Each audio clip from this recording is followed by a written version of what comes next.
And we've made it to episode 5 as we continue to casually saunter our way around the topic of Dragon Ball, Dragon Ball Z, Dragon Ball Super. As long as it's got Dragon Ball in it, it's all good. Right here, up on the lookout.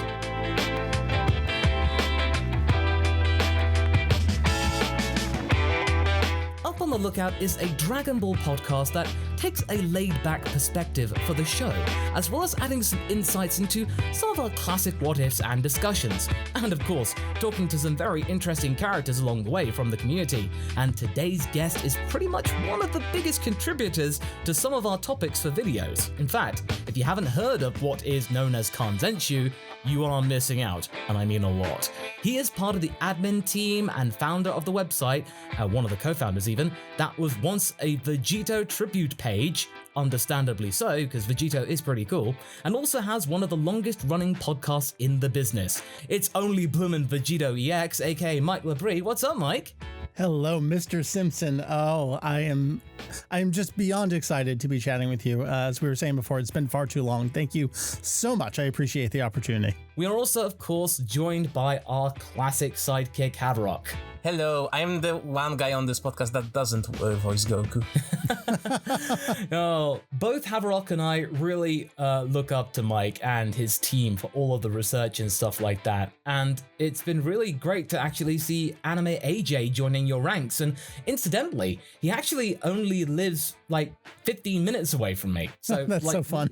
The first time we did meet each other was at like KamehamehaCon. So it was like we went all the way to Irving, Texas to meet when we could have just gone, I could have just driven down the road. We have lots to talk about, as well as just keeping things a little casual today. So if you are enjoying what you're hearing and have been for the last few weeks, do rate and review in your respective countries. I do get to see them now, so it's very much appreciated, and it does help spread the word of the podcast. So with that, let's get things started.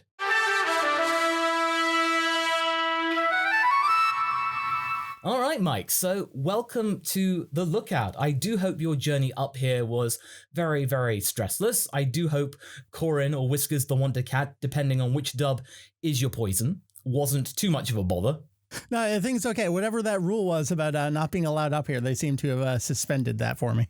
Yeah, and unfortunately, with Dende basically changing everything, so that means the Room of Spirit and Time has no consequence in it whatsoever. Yeah, it's fine. I can fly up. I can go train. It's great. Yeah, exactly. I mean, you don't have like that problem with Vegeta randomly catching on fire like he did in Dragon Ball Z. An iconic shot, but you know, Vegeta's in there sure is a lack of fire right now. It's been really a long time since we've actually talked, but I have been always listening on my drives down to see my folks, Kanzenshu, over the years. And something I really wanted to say, I really dug your episode about musical inspirations, like introducing me to the delights of YMO.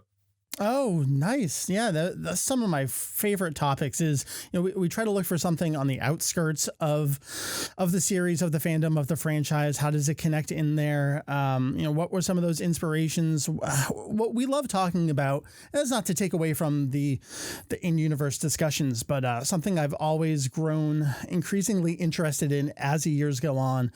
Who are the people that made the franchise? What were they into? What were they inspired by? What were the reasons for them doing the things they did that brought about Dragon Ball, whether that's Toriyama, whether that's Torishima, whether that's Koyama, whether that's Yamamuro. Who are these people, first of all, and what makes that person who they are? Ever since finding out that, with that connection to Behind the Mask and Eric Clapton's version, I just feel like that connection, you just realize, dang, the fact that that seminal album from 1979 is just like, that was made in 79? It feels like more like 1987 or something like that. It's like way ahead of its time. You could put it out today, it would feel modern, and you listen to that, you're like, oh yeah, that's everything I've heard in the 30 years after that. Yeah, of course. Yeah, I mean, I'll gladly plug the episode that you guys were talking about, but you were definitely right, and actually really it does convey the optimism of Japan at the time. It was rising up after World War II. I really strongly urge you all to listen to Yellow Magic Orchestra. You can find it on Spotify and all these different places, and especially with Castalia, it definitely sounds like something from Final Fantasy IV or Final Fantasy VI. Like a Super Nintendo Final Fantasy game, that sounds like something you'd hear in that. Like the synth, perfect. You've now been cataloging Dragon Ball and its kind of history almost for 2 decades now. How does it feel to be looking back on that and just like seeing how far you've come, and is there still so much to do? I hear about the legendary Wikia that you're working on. I'm old, I'm broken. That's how I feel right now. Yeah, I mean, I don't know how much you want to get into the history, but you mentioned it. Yeah, I started my website in January 1998. Started as a links page, and I expanded into, I had a little shrine to Vegetto. That was my favorite little corner of the website. Into VegettoEX's homepage, I wanted to do things like editorials and put up images. Editorials were like the podcast of the day, except they were written instead of spoken word. And the site just expanded into Daizenshu EX there. And then in 2012, we performed a little bit of fusion into Kanzenshu. And I've been working at this the whole time. If it's related to Dragon Ball, we cover it. We have the standard episode guides, manga chapter guides. We have a lot of curated guides on the site there as well. The Gods and Cosmos guide is one of my most favorite recent ones. The Rumor Guide is a personal pet project, one of my babies that I've been working on for many years, where we really try to dispel some of the rumors out there with the franchise, video games, characters. I mean, the most popular question, did Toriyama forget lunch? Yes, he did. Well, no, actually he didn't, but later he did and thought he did and didn't.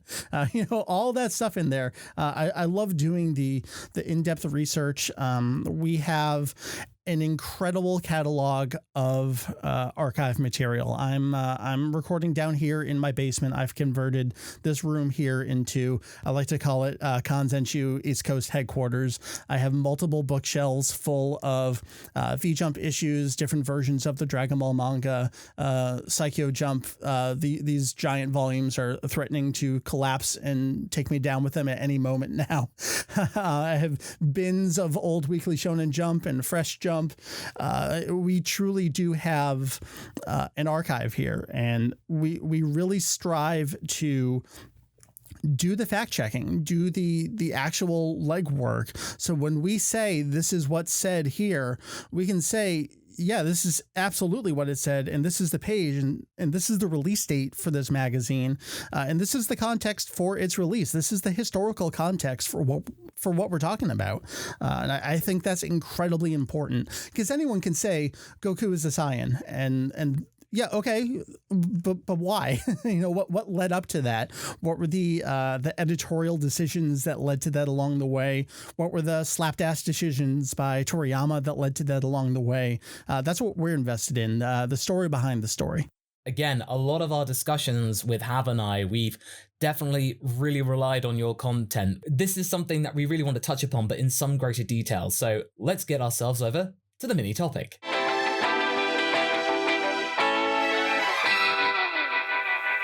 So like we were just talking about, the mini topic is basically something that was really part of the core of the channel, and that is to do with Kanzenshu. Basically me typing in Google and going like, Toriyama, Kanzenshu, is there a translation? And then initially back in the day when I was really starting out with all these discussions, going like, type. Oh, that's odd. Oh, Frieza, based on land sharks from the domestic bubble in the early 1990s? Dang, okay, nice. I think it was this bit, the huge drop with the full color mangas back in 2014. Yep. Toriyama just going like, yeah, the androids, Lapis, Lazuli. What? They actually have names? What? 2014 was a really, really intense year for backstory. Like, we thought Battle of Gods was, like, intense. Like, so Beerus just going, oh yeah, didn't you know there are actually other universes? You're not the only one. Wait, what? Sorry, what? I'm sorry, wait, what?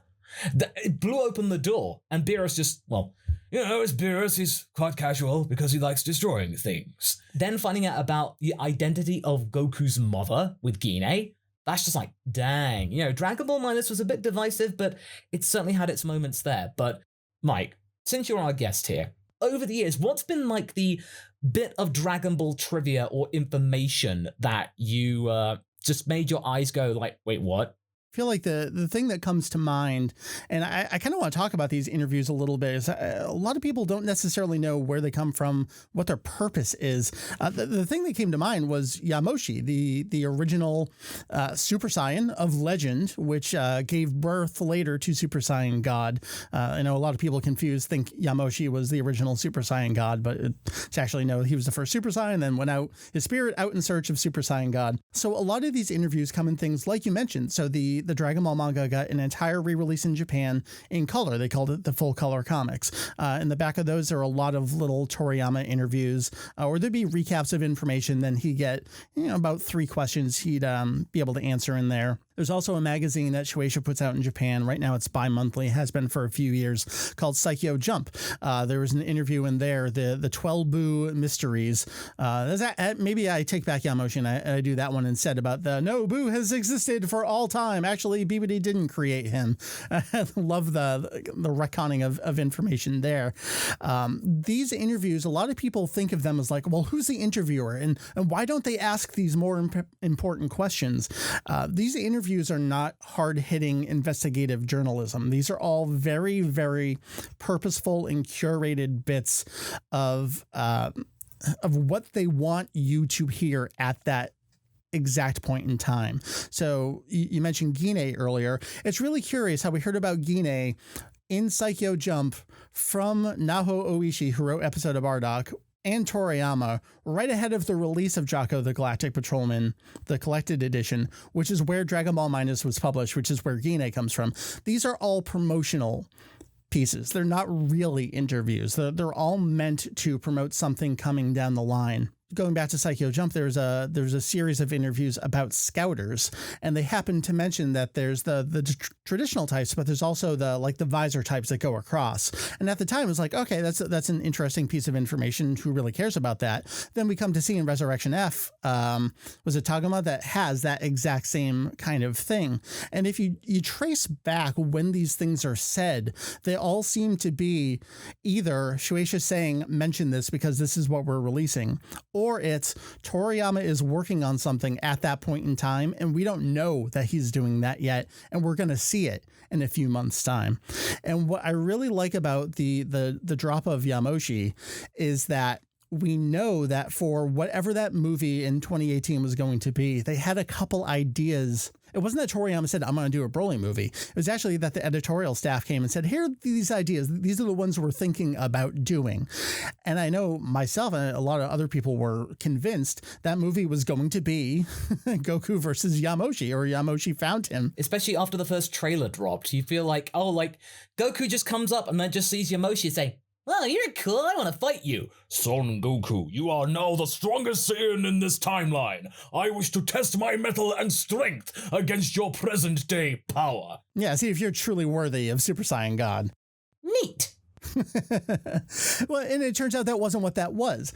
However, I'm fairly convinced on the cutting room floor, one of those potential ideas was probably a Yamoshi film that we just didn't get because they decided, well, let's do Broly because of course we'll make our money on that. Like, that's the obvious decision to do. So that's what I like to talk about with these interviews, is that, so we get Dr. Gero's son, his back history there. We get a little more back history on Tao Pai Pai and the Crane Hermit. Some of that actually got adapted into Kakarot, the most recent game. Then we got a Gebo name for Dr. Gero's son there. It was really weird playing that game because playing Kakarot was like reading the Kanzenshu translations archive in a video game. It was super, super bizarre. Again, that's just what I like to talk about with these interviews. They're not hard-hitting investigative journalism. They are very, very purposeful in what they're telling you and when they're telling you stuff. Also, we feel that Toriyama also is a troll. Yes. A lot of those interviews, I see that people, cite your, cite Kanzenshu, Daizenshu, and the other sources and take his answers really seriously when there are instances of him obviously not being serious, There's definitely that, and there's also, I think maybe we need to do a better job of this. People will quote things from 15 years ago as if it was said yesterday. And again, that's something we're really invested in, is giving you the historical context on things.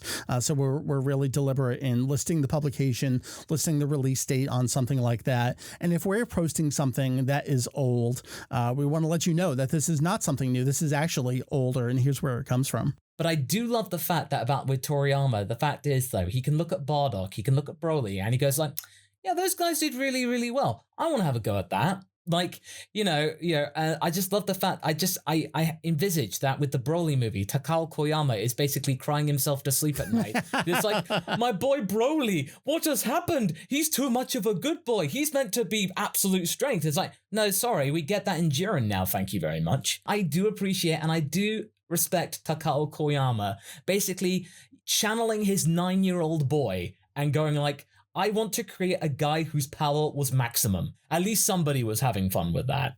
But I mean, a couple of my favorite bits of trivia. The first one I know definitely is finding out that Dragon Ball wasn't all that popular.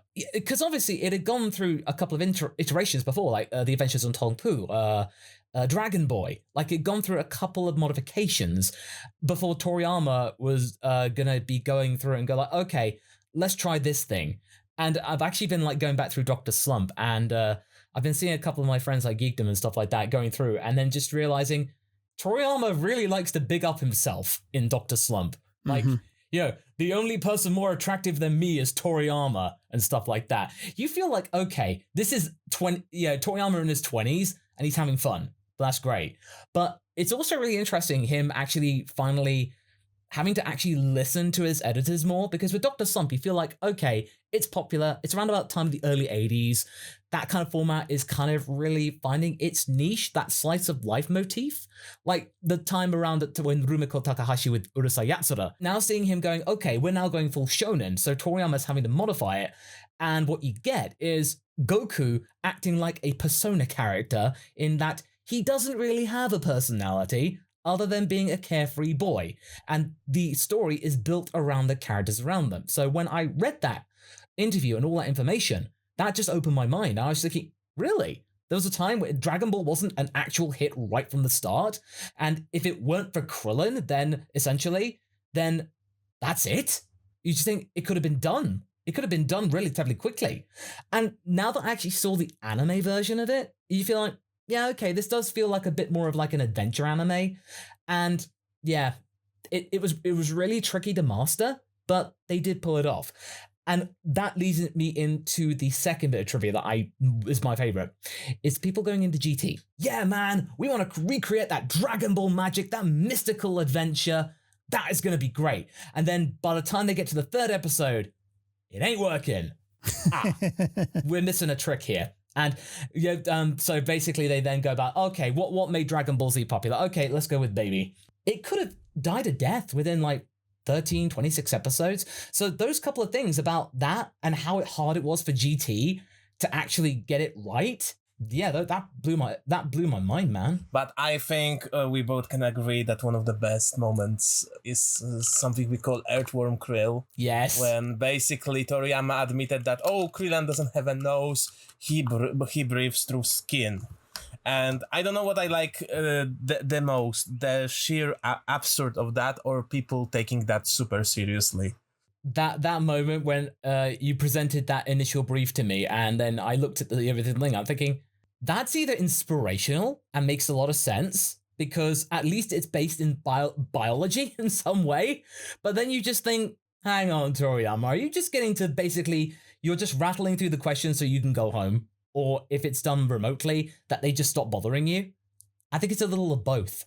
I mean, if he actually thought it through, it's an inspired answer. But yeah, Earthworm Krill is now our thing. He admits himself, and that's I think one of my favorite thing about reading about is how much more connected is the fan base to actual lore of the world than Toriyama himself. I feel that the older he is, the more he seems to care, and the more he seems to set it up before somebody else do it. Like, I had just the idea for this guy and this other guy, and I didn't thought what to do with them, and that's how they happened. Haverock is completely right, because you feel like nowadays his answers are a little bit more measured. Like, they feel like, okay, he's actually going back and maybe wanting to tie up loose ends before he might probably retire, pass on the reins more to Torio Taro, who incidentally, in the manga, we do talk about the manga sometimes, Mike, and one thing we're absolutely loving right now, and spoilers by the way if you've been reading the manga, is that Moro is actually really pressing Goku's buttons in a way that the Saiyan doesn't like. Would you agree with that, Mike? From editorial point of view, that he seems to be more... when he says something more to a point rather than, doing his usual jesting. Well, I think what you'll notice is, we have a few of these translations up on the site, kanzenju.com. What happened around 2008, 2009 was very critical for Toriyama. We know, obviously, Dragon Ball Evolution happened. What actually was also happening in Japan at the time was Bandai approached Shueisha and Toei. They wanted to do a new series, and they couldn't get Toriyama on board. He had no interest at the time. I know we're going to talk about Torishima. It was Torishima, Kazuhiko Torishima, who suggested, well, let's just mine the old content. We'll come up with Dragon Ball Kai.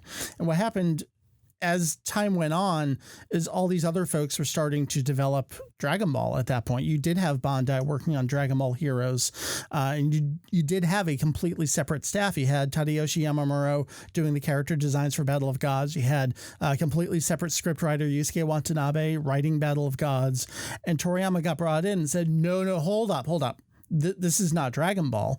And it kind of started there and following Dragon Ball Evolution, where he said they didn't really listen to me. And he really came back around on Dragon Ball. Again, he's done this a few times in history. For example, when the Kanzenban were coming out in Japan, the condensed down to 34 volumes, the higher paper quality, he reread the manga then for the first time, I think, since it ended, and did the new cover art. And so now again, 2009 era, Toriyama's coming to it. 2013 especially, 2012 into 2013 for Battle of Gods. And he's saying, look, I am the author. This is my series. What I say goes now. And I'll take your ideas, but it's going to have the Toriyama craft on it instead of what everyone else is doing. And so, yeah, when he's asked about in-universe things, we do get the silly answers, but I think we also get a more focused Toriyama, a Toriyama who really feels some respect for his own work and some love for his own work in there. That's a really good answer, Mike. So yeah, thanks for that. See, that's the one good thing that came from Dragon Ball Evolution. Yeah, that is one thing that basically, that sheer defiance after being ignored, because you feel like when the writer of the screenplay basically apologizes for how bad it was, something was bad immediately. I think this is a really good way to kind of round up the mini topic. So now we're going to be going to something like delving back into the history books for those of you who may not necessarily know the time when Dragon Ball may not have just been as abundant, as it were. So let's head over to the main topic.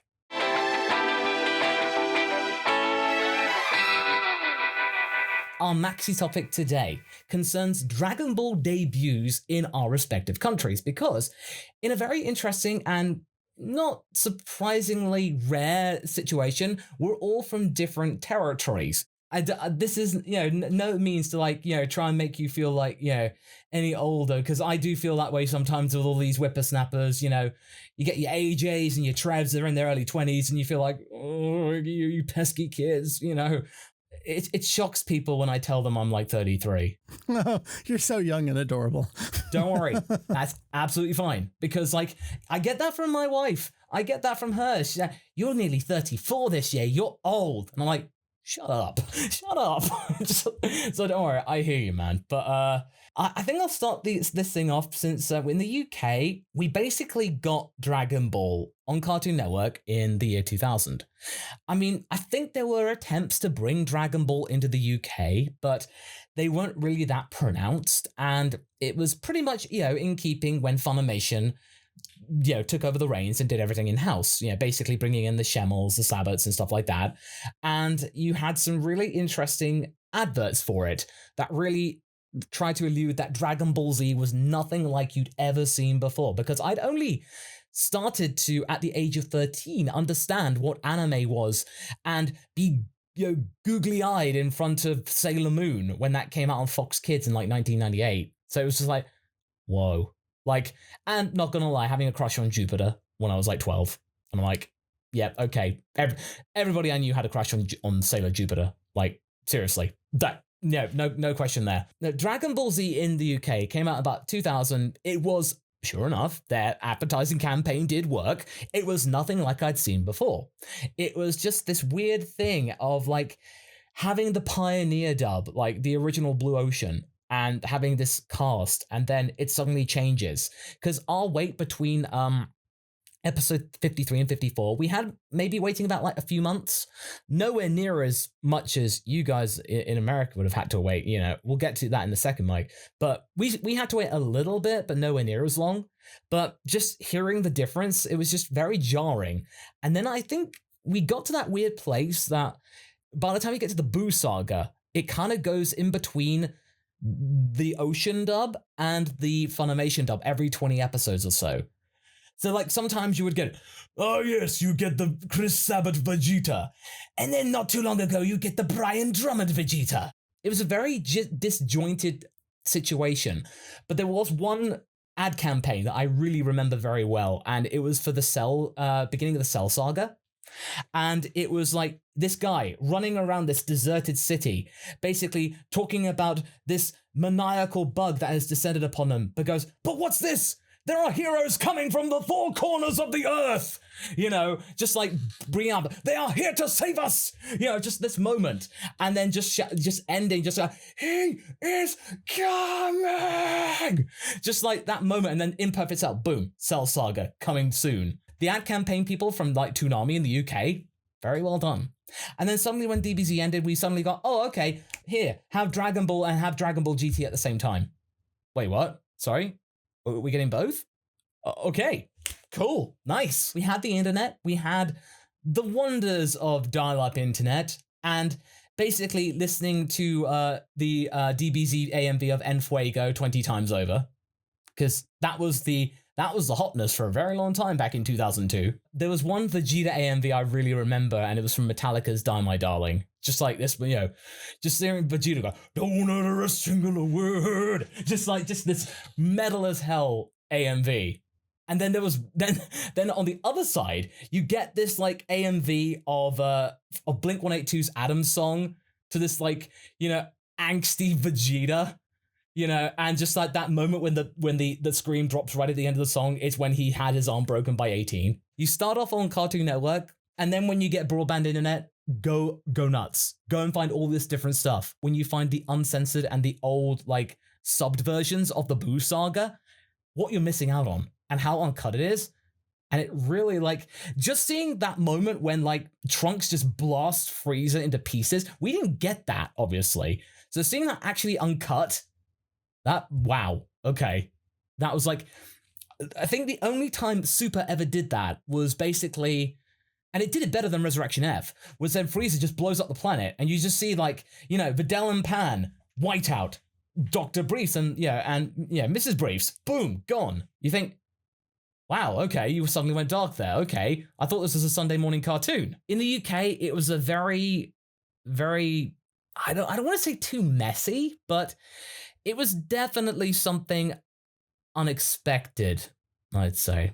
Oh man, so my story is, so I'm going to date myself. It was September 1996. I was a freshman in high school. I had a friend who said, I just saw the coolest cartoon. You should check it out next week. And what I tuned into the following week was episode 2 of Funimation's original syndication broadcast dub of Dragon Ball Z, right there on American television there on the weekend. It was probably 6:30 a.m. on my local affiliate station. And it was just love at first sight. I kind of pieced together all the puzzle pieces that I had been seeing in all of my video game magazines. Like, oh, these are all the ads in the back. Oh, these are all the video games that I seem drawn to. I'm an anime fan. Got it. It's exactly the same as with me. You know, you feel like, yeah, no, sure. My brother had introduced me to like things like Project Echo and like Ghost in the Shell and stuff like that. But, you know, that wasn't really meant for me. It was like all these really dark, Fatal Fury and Fatal Fury 2 and then the movie. You know, I'm just picturing you watching Project Echo, having no knowledge of anime at all. That's great. And then just suddenly Biko just suddenly doing this baseball gag. It'll be our very own Super Bowl. I mean, I loved it. I thought it was great. But anyway, you need to watch Project Echo. But sorry, Mike, I digress. Continue. So that was basically my story. I fell in love at first sight when I saw it there. I got my first internet connected computer. We did not have broadband yet in 1997. And then by January 1998, I was already working on my website, making links to other sites. I was following all the big fan sites of the day. I felt like there was nothing I could contribute. They already did everything. Everything that you needed to know about Dragon Ball was already online in 1998 because Dragon Ball was over. Dragon Ball GT ended. Was it that November? They were in 1997. The series was over. Everything was documented. All the episodes, all the CDs, everything you wanted to know was done. So I said, I'm just going to link to everyone else. I'm going to be the central resource to find the best sites. And then, you know, it was starting to really pick up over here in America there in from 96 to 98. That syndication broadcast, this is something that people who listen to me have probably heard me go on too much about recently, but I feel like there's a bit of revisionist history going on that Dragon Ball wasn't popular until it hit Cartoon Network there later in 1998. Dragon Ball got an hour-long syndication weekend morning time block for a second season a year before Pokemon was on television here in America. It was a smash success. We had merchandise in all the stores. Just a couple weeks ago, we were digging out all of our boxes. We were trying to clean Kanzenshu headquarters East over here. We're digging out all of our old figures and fan subs, and I actually just nailed up to the wall the 4 figures I bought from the American version of the Super Battle Collection release. We had that all pre-Cartoon Network, and that's not to say that it didn't further explode in popularity when it did move to Cartoon Network in fall 1998, and then season 3 in fall 1999. Of course, it gained more popularity. Dragon Ball was huge, though. I mean, it was already a phenomenon. I was in high school. I moved around a lot. All of my friend groups were met through Dragon Ball and video games. I mean, it was a thing. Fan sub circuits in high school. I felt like we were, you know, sharing meth with each other in the hallways. It was really strange. Like, I got End of Ava. What do you got? Like, I got Android Saga. All right, let's do this. It was a great time, man. I think I got the tail end of it in a way because I think I remember the first movie I got was my brother burning onto CD. Again, borrowing. That's the right word. The first Cooler movie. So movie 5. So movie 5 was the first DBZ movie I'd ever watched. And still to this day, I have never watched Second Coming, movie 10. Never watched it. You're all right there. Basically, Videl somehow dodging Broly is like Roshi somehow dodging Jiren. That's a disconnect. As much as I had a huge crush of Videl back in 2003, I'm sorry, I just could not buy that. I don't know. There's a pretty good costume change fake out in that movie. So, I mean, that was my story. Do you want to hear like the abbreviated version of how it actually started in America? Because I've got the whole thing, man. I would say absolutely. For those people who may not remember or just had no clue about it right at the beginning, so do give us like a Cliff Notes version of that if you can. Sure. So there was a little company called Harmony Gold. You may know them as the draconian overlords preventing you from seeing Macross, the owners of Robotech. They tried with Dr. Slump and Dragon Ball here in America in the late 80s. They did 5 episodes of Dragon Ball, and they dubbed the first and third Dragon Ball movies into this kind of like pilot double feature that aired. They were trying to get pickup for it, and it just didn't work for whatever reason. And then years later, I mean, it felt like I say it felt like I wasn't into it yet, but 6 years at the time may well have been an eternity. A little company out of nowhere called Funimation forms in 1994 and somehow acquires a license to Dragon Ball. It really seemed at that time that some other anime company in America was going to get the license, but it turns out that Gen Fukunaga had an uncle somewhere who may or may not be Morishita, not entirely sure over there, but we think that's the connection. Funimation, this dinky nothing company with farms, I think they sold farmland to form the company, at least Daniel Kokenhauer there.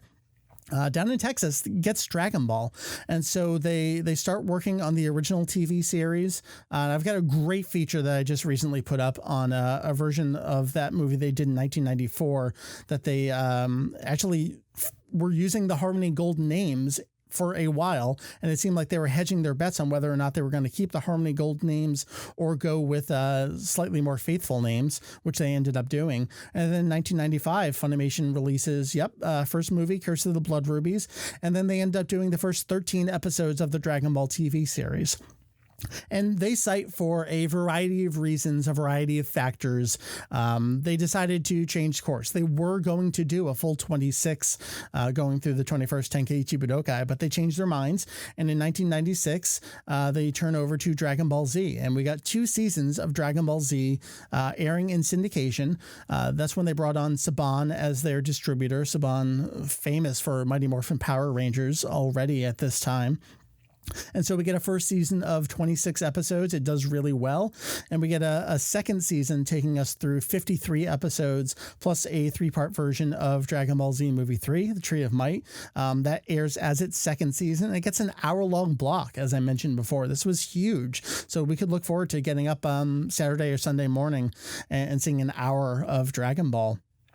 And during this time in America, there was a lot of other stuff going on. There was a company over in Hawaii. I think they're still around, Nippon Golden Network. They actually aired the entirety of the Dragon Ball series and about the first 100 episodes of Dragon Ball Z subtitled. Its original Japanese language subtitles in English there. And those were very commonly traded on the fan sub circuit as fan subs, but it was actually a legit broadcast of the show. Then over here on cable, we had something called the International Channel. While Funimation's dub was going on, you could be getting your Nippon Golden Network fan sub, so to speak. The International Channel broadcast the entirety of the Dragon Ball Z and then the next week into Dragon Ball GT in raw Japanese. I think it was Sunday evenings. And we had Telemundo over here broadcasting the Spanish dub of Dragon Ball Z. I mean, Dragon Ball was everywhere during this time. And then things changed in 1998. Saban went away. Funimation in kind of a tough pickle there.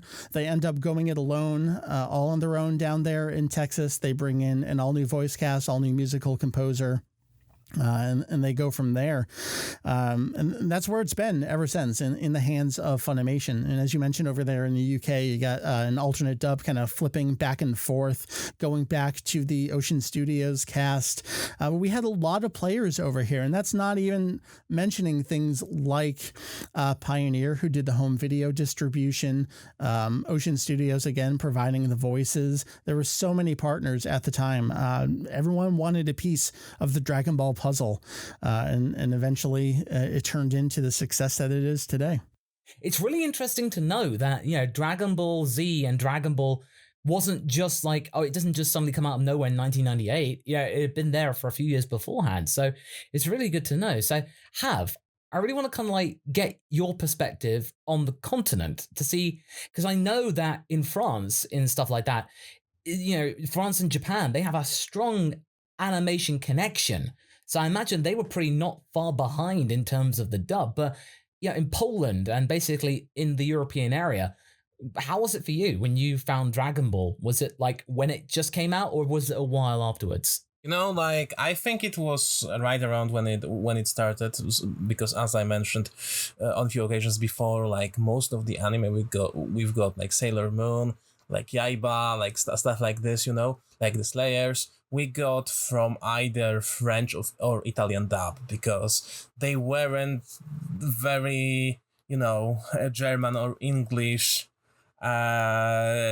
translations of anime that we could, Polonize, at least according to the translation stuff. So Dragon Ball here started in the year 1908, and we actually started with the regular Dragon Ball, so nobody was thinking, oh, Dragon Ball is a prequel to Z. No, we started with the OG Dragon Ball. I think we even had Dr. Slump before. I have, as I said, some memories of that being close to the same time slot. There was that television called RTL 7. Right now it has different name, and it doesn't have Dragon Ball anymore, but I think they went through the entire series 3 times over. In elementary school, I've been born in 1990, the year when, after communism in Poland ended, and we got so much stuff coming from the West, coming from East, first manga and anime stuff, this was relatively new, and I was a first generation in my country that could experience a lot of this stuff, right? One important thing that you need to remember is that many cartoons that were not, English, that were harder to translate, they didn't have dub, but things called lector, which essentially means that you have the foreign dub, in that case French, and you have a guy or a lady reading over it, So that's how we got Dragon Ball. And since our version of Dragon Ball was taken from the French, we have the French dub, which caused some of my colleagues to think that Dragon Ball is a joint effort of Japan and France, which it wasn't, by the way. But we as 8-year-old children, we believe that, and since there was a very anti-manga and anime mood from the adults, and church was we should Satan spawn, everything that's come from Japan is basically Satan's spawn. Some people were it's Japanese French, which supposedly was supposed to make it better and make adults more accepting. We had our little struggles with our parents and our teachers with liking that stuff. Later on, it became a guilty pleasure because some kids who quote unquote grew up from anime bullied those that still watched it, even though there was time when everybody watched Dragon Ball. And that's how was it through school, everybody wanted to be Son Go, because in our version Goku is called Son Go, so if you said Son Go, everybody knew who Son Go was. Later on, when people got older, they pretended that they didn't know what is it. Everyone knew the story, but once they got older, I don't remember the details. No, I don't know anything.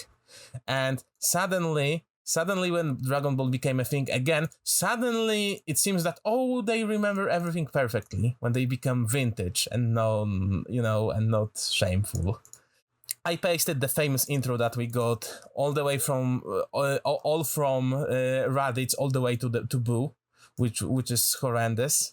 It's infamous, and we mentioned it on a lot of occasions. So that's for Mike, but that's a trip. That was a trip. As we said in last time's podcast with Nexus, by the way, if you haven't listened to that, it's a really fascinating look at the Dragon Ball fandom in the Americas. Basically, this theme is something that Haverock, on almost any occasion he can, will link to me in some kind of context. And it makes Raccoon out to be a main bad guy.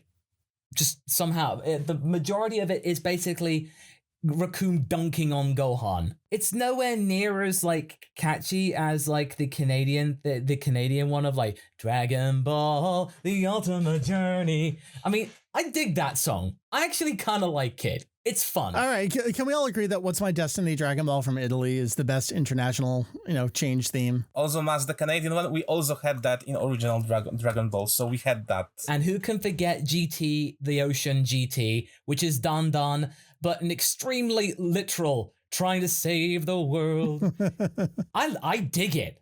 Because, like, it's a desperate search all across the unit. Yeah, okay, I dig that. I actually like that. And it's funny because on the video that you can find it, my comment from like 8 years ago is right up at the top and I go like, Masako, what are you doing here? Like, I go, I don't care what anyone says. I love this song. And I'm like, it's 8 years now. It's 2020. I still stand by that. One of the funny things I wanted to mention is that I think like at some point, let me check it. I have my notes here. We actually had our lecture on the Japanese dub. So our first confusion at this time was, why does adult Goku sound like a kid? Because we didn't know about Nozawa. We didn't know about Nozawa at this point. Oh yeah, of course. That's always the main quandary when any fan in the West hears Masako Nozawa for the first time. I'm like, I wasn't like them. I actually found it amazing and really impressive, and that's why I'm known as Masako. That's why. Are you ever gonna meet Nozawa? And I'm like, no. I would never foist myself upon that gem. Never. Ever, ever. Like, I would never go like, oh, by the way, I also voice Goku. I'm like, okay, no, I would never do that. I will just gladly listen to her do a Kamehameha in person and just listen to her talk. That's all I want to do. That's why you have me. Oh, by the way, Miss Nozawa, this guy is afraid to admit that he also voices. Tab is one of those people who will he'll be quietly in the room with you. He'll just observe and then just come in with a zinger and then retreat away again. Like, he picks his moments, but they're always effective. They always get a good reaction. And then actually encourage me to come out of my shell. And then afterwards, when we head back, and he goes like, well, mate, I told you so. But going back to our main topic, actually, the one story I really remember, and it's one of my favorite videos on the subject, is the Portuguese dub. I love how defiant the producers at Seek were about that dub. Mike, are you familiar with the Portuguese dub at all? I've seen pieces of it, but absolutely feel free to refresh my memory here. The Portuguese dub from the mainland of Portugal is like, we don't really care about the source material. We like this show. We're just going to throw in all of our in-jokes from the channel. Oh, that's right. Is there also like random robot voices in there too? Captain Gnu sounds like someone from, an operetta. Mamma mia, no! Frieza just comes up, almost like turns to the camera and says, by the way, kids, if you've been very good boys, you may watch to the end of the episode, if it's past your bedtime. You know, the bit where you see Yakon for the first time, Goku goes like, oh my goodness, it's Miss Portugal 1997. I applaud your bravado here. You get your times where you have censorship and stuff like that, and that's all very well and good, and it's a shame to see it. But when you basically have a network that's just going to go, we're going to just make this like we made it ourselves, and to hell with Japan about that. Yeah, it's just amazing. And how the fact it got me to actually talk to Joao Loi, who is the Japanese Vegetto, or who was for the very longest time up until the Broly movie. That was surreal. Actually, suddenly seeing my metrics in Portugal double overnight. Portuguese Vegeta, not Japanese Vegeta. Sorry about that. Okay, but incidentally, I did get to meet Ryo Horikawa at AkumaCon, wearing a turtleneck. It was quite cold. It was January, but he looked like a proper thespian. And then he just burst out into song singing Senseiya. I remember I was introducing myself. I was like, hi guys, I'm MasakoX from Dragon Ball Z Bridge Team 4-Star. He's in the corner, his arms crossed, just like sly grin, nodding his head. I'm like, how much does he know? Hopefully he knows nothing. Everything. He knows everything. Just all these different associations and how these different countries react to Dragon Ball is just so... I find it really interesting. I love making videos about all these different topics. And again, Mike, it's really nice to hear all these different perspectives. And I think this has actually really made this topic really flow quite nicely and actually made it so my initial prediction that this would be shorter than the mini topic, thankfully they've not come true. So again, I would say in the comments below or in a review if you can rate this episode, let us know where you come from and how Dragon Ball was introduced in your countries. So with that, let's bring down the mood.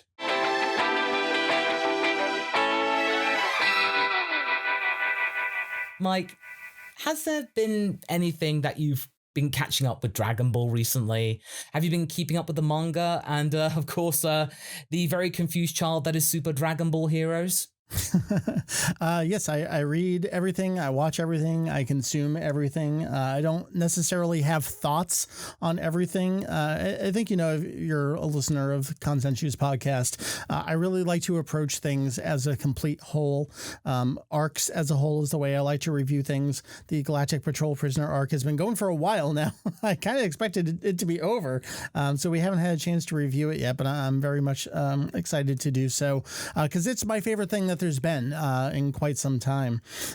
Probably take a little bit of slack for this, but I wasn't the biggest fan of the Broly film. And the Galactic Patrol Prisoner arc is kind of everything that I'm looking for in a Dragon Ball story. It's got the character beats that I'm looking for. I love the setting. I'm enjoying some of the extra characters there. I'm just a real big fan of the Galactic Patrol, everything. Going back to Sachi-chan and Gia from Toriyama and Katsura there. The Galactic Patrol is one of my big documentation projects right now, so I'm very, very much invested in it. So I think I am the biased when it comes to this arc here. I think that's coloring my view on it a little bit. I'm not afraid to admit that, but I think that's kind of where I fall. And Heroes is what it is. It's been going for over a decade at this point. The promotional anime is literally action figures slamming into each other with no animation. I mean, it just is what it is. Like, how can you even have thoughts on that? It's kind of how I feel. I just feel like with Kumba, they were missing a trick there. If they just made that a beefed up possessed Raditz, that would have been so much more engaging, but Raditz is not used in anything. It's like your association with the Dead Zone, Mike. I'm anything to do with Raditz. Like, seriously. Anything to do, that's why I do Dragon Ball R&R. That's why I do it. To give that boy some recognition. I will say that Lags in Super Dragon Ball Heroes is probably one of the most interesting characters in that franchise, because crystal powers, she has a crystal dragon. Can you imagine if Super Dragon Ball Heroes basically got a crystal dragon versus Goku Super Saiyan 3 Dragon Fist? Crystal Dragon, Super Dragon Fist. Two mystical key-based dragons punching each other, connecting. That would sell a lot of things, but no, Hearts is just going like, no, you're too good. You almost killed Goku. Go to Universe 3. So let me carry on with me being Dio and stuff like that. Takehito Koyasu is one of the holdouts we've had for the longest time, not having a role in Dragon Ball. And you know what? If it's got to be Hearts, so be it. We finally have Koyasu. Hearts' character, he was so bland, but when he was about to die, he went like, my motive was to basically take down Zeno. And I'm like, he is a menace. And you feel like, why didn't you say that earlier? We could have gotten behind that. We would have almost had a connection with Thanos. We'd have got, wait a minute, this guy has a point. Zeno's a jerk. Like, seriously. Anarchic and very, very right for Dragon Ball. It fits perfectly with the likes of Toribot, who's even higher than Zeno. Hearts, if he'd have said his motivation earlier, despite all the crystals and the universal conflict things and all these weird things, and Kami Oren, who's basically a toothpaste baby in some way, this could have been done better, but oh well. Again, remember, it exists to sell you cards that you can't buy in an arcade game that you can't play.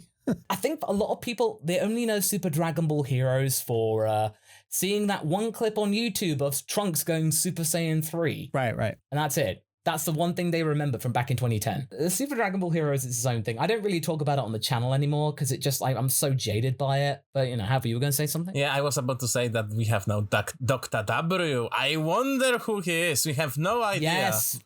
Yes, Dr. W. And everyone's going like, who is it, guys? This is a brand new character. No, it's not. It's Dr. Wheelo. It's Dr. Wheelo with his body. No, this isn't a mystery. It's a doctor. It's a very good-looking character, and it's like, oh, hey, cool, you're doing a Dr. Light impression. Now, Haverock and I, we're looking back through GT a lot, and we appreciate GT more and more as we get older, but they had a weird fascination for mad, maniacal doctors. Like, you get Dr. Mew, you got Dr. Lightshi in a way with Plan to Eradicate the Saiyans, you got Dr. Shiro coming back in. Enough of the doctors, guys. You're right, Mike.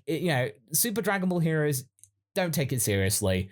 But I think a lot of people right now, because it's the only animated thing that we have right now, it's something that we're clinging on to. What it really does bring to mind, especially after seeing Shintani and crew doing a great job in helping bring Dragon Ball into the modern age with the Broly movie. You then look at Super Dragon Ball Heroes and what Tadayoshi Yamamura is now doing willingly admitting that he doesn't watch other anime, you feel like, wow, I'm seeing the same angle many, many times over again. That slow, high-angle pan up of a brand new character. That got punched, Vegeta holding his arm. Yeah, I know. We've seen them all. Yeah, exactly. It really hammers it home in a way, and it just feels like, yeah, okay. Dragon Ball is, and forever will be, and was from the start, pencil and paper. And I think you really, if you haven't, you really owe it to yourself. Go back and read the original Dragon Ball manga, chapter 1 to chapter 519, as a complete product, to see what Toriyama came up with, flying by the seat of his pants week to week, delivering he didn't even do storyboards. He delivered the final product, late, very, very consistently. To see what he could do in that medium, I think that's really, really important to your fandom. And if you have done that, well, maybe you haven't read Dr. Slump, and I think you owe it to yourself to go back and do that, because you want to talk about spy robots, you want to talk about a Majin villain, you want to talk about evil scientists creating androids and cyborgs. That's all from Dr. Slump. Like, Toriyama is just repeating himself in every product over and over. Dragon Ball is a story of a boy and a girl. There are also, you mentioned earlier, Tongpu and Dragon Boy, two prototypes leading up to Dragon Ball, a story about a boy and a girl. You look at things that came after that. I love his one-shot Kintoki. It's a story about a boy and a girl. Kajika is not necessarily about a boy and a girl, and it kind of is a little bit. You get a little group in there as well. It's more about a fox boy and a spirit. But just, you really owe it to yourself. Check out Toriyama's other works, and none of them are going to be at the grand scale of Dragon Ball, but I think you will learn new things about Dragon Ball and appreciate it in new ways, if not different ways, by doing that. Yeah, no, I think that's a really good way of putting it, and it's never been easier to get to see the Dragon Ball manga, because you got Viz's Shonen Jump service online. It's $2 a month. Read all of Dragon Ball. Read all of Dr. Slump. Jocko's on there. I mean, just go hog wild. Yeah, exactly. And you can keep up with Super. And this isn't sponsored, by the way. It's just that's how I read the Super manga for the reviews and stuff like that. And heck, like the box sets of Dragon Ball and Dragon Ball Z's manga, they are dirt cheap for what you get. I've been able to get all of them, again, in one go, for about maybe just over 100 quid. So maybe about $120 for all 42 volumes in 2 collector's cases. You feel like that's a good deal. Have at it. And I bet when Dragon Ball Super's manga ends, there'll be a set for that too. I'm a fan of other anime. I'm a fan of other manga. There is something about Toriyama, and specifically Dragon Ball, that era, which is a long era, spanning a decade, but the way he doesn't do shading, like it's either black or it's white on the page. Everything is so clean. His compositions, I'm not an artist. I really struggle reading a lot of other stuff, even One Piece. I love Oda. I love his writing style. I just think it's too busy on the page. I was such a big fan of the Trigun television series. I tried reading the Trigun manga. I found it incomprehensible. There's something about the way that Toriyama draws and composes things on the page.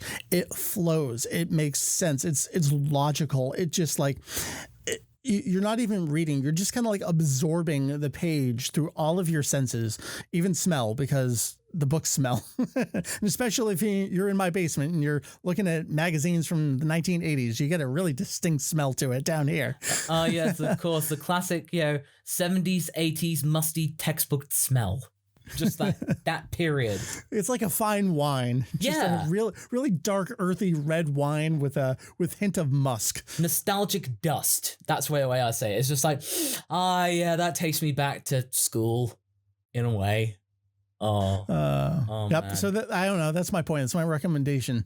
Go back and read all the Dragon Ball manga, read all of Dr. Slump, read everything else you can. I wish Viz would release more. I know Carlson over there, do they do the German releases? There's some other companies over there have released things like Kajika, I think, is out over there. I'm pining for a legitimate release of Kajika over here. I know we've got Sandland over here in America, Kawa or Koa, however you're reading the kana there. That's been released. Jocko, you have to read Jocko. I know a lot of Dragon Ball fans know it exists and that, oh yeah, he's in Super. Oh my God, read Jocko the Galactic Patrolman. It is independent of the fact that it is an actual prequel, not like Dragon Ball is a non-prequel to Z. Jocko is a true prequel to Dragon Ball. It's like the epitome of Toriyama. It's that dry humor. There's this scene, I think it's in chapter 5 of Jocko. This is like, this is Toriyama humor. And it's not even funny. It's just Jocko looks and he's like, I know what you are. You're a girl and a dog. And they're like, yeah. It's not even funny, but I find that so hysterical. Like, that's just Toriyama's writing style. It's so dry, and it's not random for randomness' sake. I don't know. Go read Jocko. Please read Jocko. No, I made sure when I found it on Amazon to get a copy. So I do plan to sit down and read it now that we recently got a puppy. So when I'm like on guarding duty, so I'll just catch up on Jocko while I'm just making sure puppy doesn't try to chew chair legs or anything like that. But yeah, so I think we're pretty much good to like be wrapping things up for today's episode. Once again, Mike, I really thank you for joining us today. It's been really insightful, as well as just really kind of immersing ourselves in Dragon Ball. It's been far too long. I always enjoy our chats, and I would love to chat more, whether that's your show, my show. I just love talking Dragon Ball. I love talking history. I love sharing the things that I've learned in collaboration with my other friends, my comrades, my colleagues at Kanzenshu. Can I talk about Kanzenshu just real briefly here? Well, basically, this is the time and place as we're signing off, basically, for you to plug away. So perfect. I would love to. So Kanzenshu is a website. I'm not sure if the kids today know what websites are. It's not, the way I phrase it is Kanzenshu is not a podcast. Kanzenshu is not a forum. Kanzenshu is not a wiki. It is a website that has, or will soon have, all of those things. It dates back, like you mentioned, to I started a little links page in January 1998, and I have made some very, very important and dear friends along the way. What you see now when you go to kanzenshu.com is multiple decades of hard work, dedication, and love from a small group of friends who do it because we love doing what we do. Kanzenshu is not our job. No one is paid to work on Kanzenshu. No one makes any money from Kanzenshu. We do it because we love Dragon Ball and we love what Toriyama has made. We don't always agree with everything that has been made. We don't necessarily like everything that has been made, but we are extremely invested in sharing everything that we know to the best of our ability as professionally as possible. So I would love, if you've never heard of Kanzenshu, you don't know where to begin, just go to that website, just start clicking around. We have guides. You can listen to the podcast. You can join on the forum and chat with other people. It is, at this point, it really has become my life's work, and I'm so proud to work with the friends that I do on that, and we're looking to expand. You mentioned, I do want to make a clear delineation. Wikia is a very specific thing owned by the Fandom website corporation. We are making a wiki, it's just a type of technology, and it's going to be a part of the website. We just want to document everything because we have everything. We have the ability to do so. And I'm not going to be here forever. My intent is to keep working as long as I live. But we're really looking to build something that will outlast our own lifetimes. That's Kanzenshu.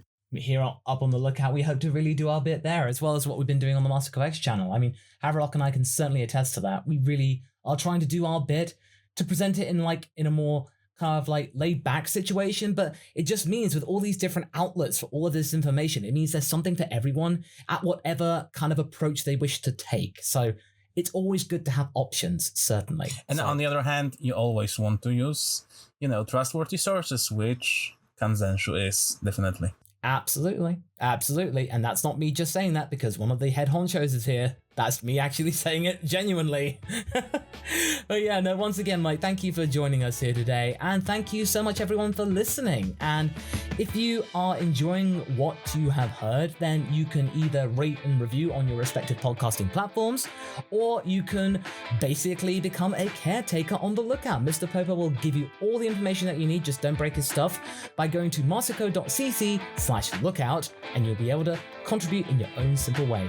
Once again, thank you all so much for listening, and until the next time, everyone, we do hope you're safe out there, and we hope to hear you and see from you again. Ta-ra!